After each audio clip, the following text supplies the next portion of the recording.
Hey gang, Mark Sweeney here from Austin Dental Spa in beautiful Austin, Texas. If you've tuned into Wisdom Wednesday before, you know what this is all about. We do a little scientific presentation about something you might be interested in. I think you will be today. And then I always give a health tip at the end. We have a theme every month, and this month, for the month of March, it's Get Moving in March. So every episode I've started off marching, which is my own little sub pun in there, but marching in March. And today's going to be no different. We're going to talk about a little tangential take on Get Moving in March. I went to my first in-person dental meeting since 2019.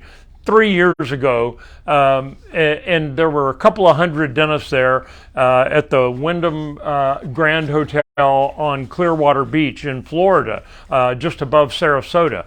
And so the spring breakers definitely had taken over. By the time I left on Sunday, I was afraid I was going to get kicked out of there for being over the age of 30. And so it was getting a little crazy, and I'm sure it has been all week this week, but they looked like they were having a blast. And so that's what we're going to talk about. There's actually research about how vacations can affect you in 5 different ways, 5 different helpful ways. And so we're going to talk about that today and those different studies. But first I want to give you a little background about vacations, because this is the time people start thinking about spring break vacations. And then I've got patients that are already telling me what they're going to do this summer.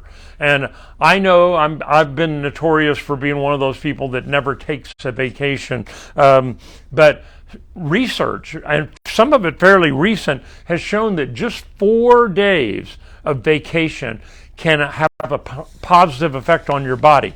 The researchers found, I'd like to be one of these researchers that researches vacations, but they found that 8 days is the peak, that all the way up to 8 days, people are getting more and more and more relaxed and stress-free. And after 8 days, it kind of plateaus off. But still, the longer the vacation was, the sharper they were when they came back. And really, we're going to get to that in a minute, the less health issues they had.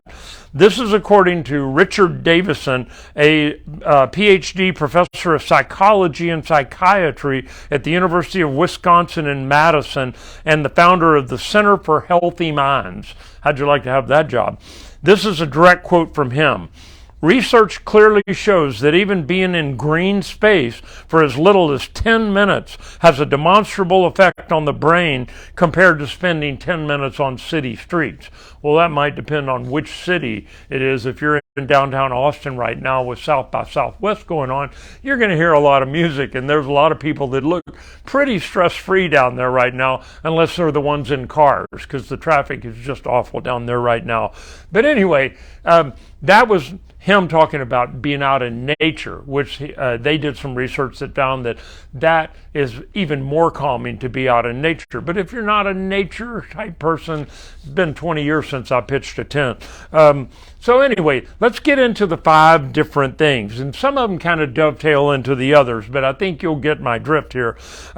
Number 1, taking a vacation will encourage mindfulness. Well, what does a vacation have to do with mindfulness?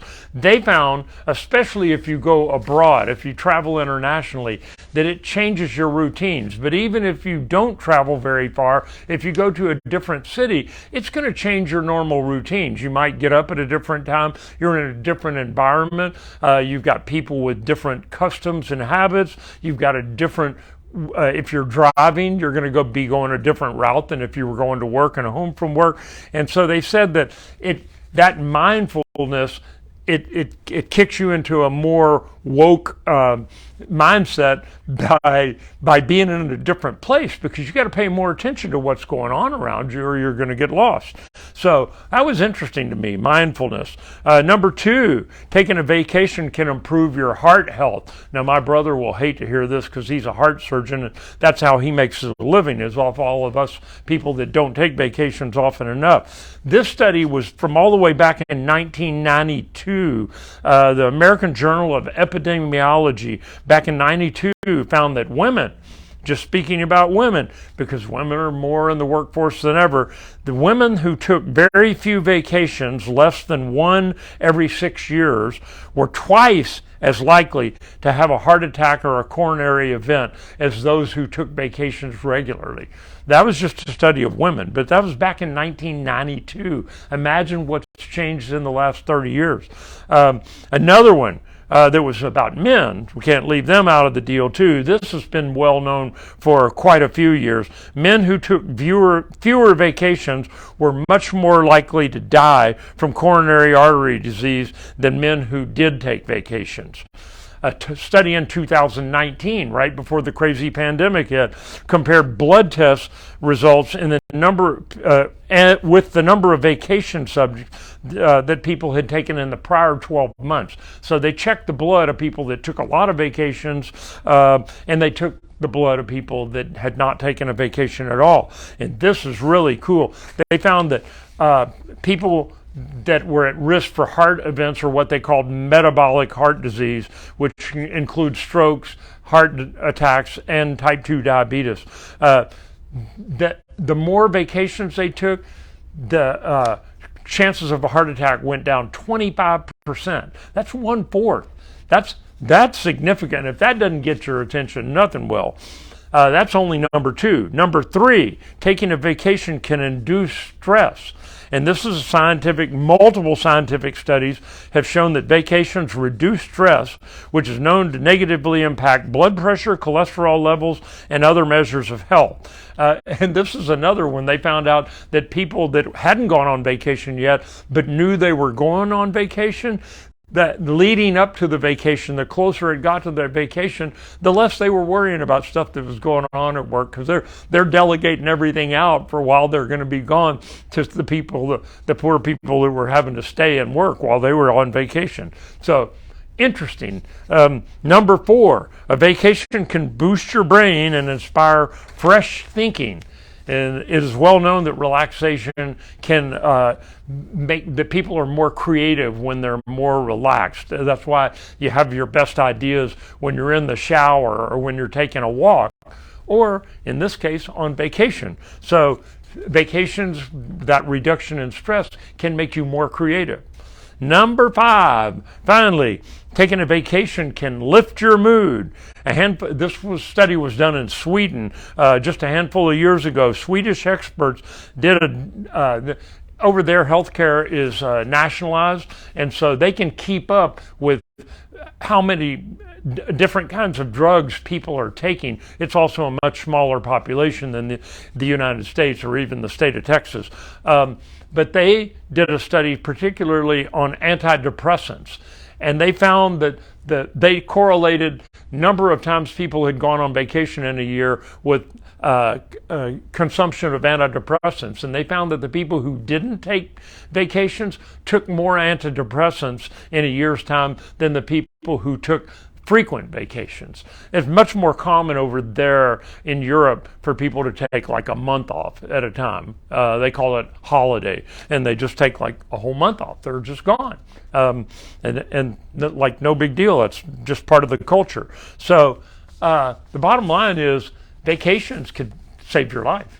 And my health tip for the day, I know that was a little long, but I got all 5 of them in there. My health tip for the day. Have you ever heard an apple a day keeps the doctor away? Well, I did a little research on that. That actually was a Welsh expression from 1866. And it wasn't quite that simple. It was something like an apple before you go to bed keeps the doctor from making his bread. So anyway, the Americans, as we tend to do, shortened it and changed it to an apple a day keeps the doctor away. But there actually is some scientific evidence. Scientists have studied that, and they found that, let me see, where was it? I looked it up. I'm losing exactly where it was, but these scientists researched this and found that people that ate the equivalent of 1 apple a day, because of all the nutrients in the apple, were less likely to take antidepressants than people who took antidepressants and never ate apples. And so they found almost, and they also found that people who ate the equivalent of 1 apple a day had lower blood pressure. They needed less statin usage, which brings down the cholesterol in your heart, in the LDL, the bad cholesterol. So eating an apple a day, there actually is some scientific basis to that. So my health tip: you don't have to eat a whole apple a day, but now you can just buy the chunks of it. It probably works for other fruits as well, but apples were much more available in 1866 when that theory came around. But the whole idea is, if you eat healthy, you're less likely to need a doctor. So that's it for this week. I'll see you next week for another version of Wisdom Wednesday. Keep moving.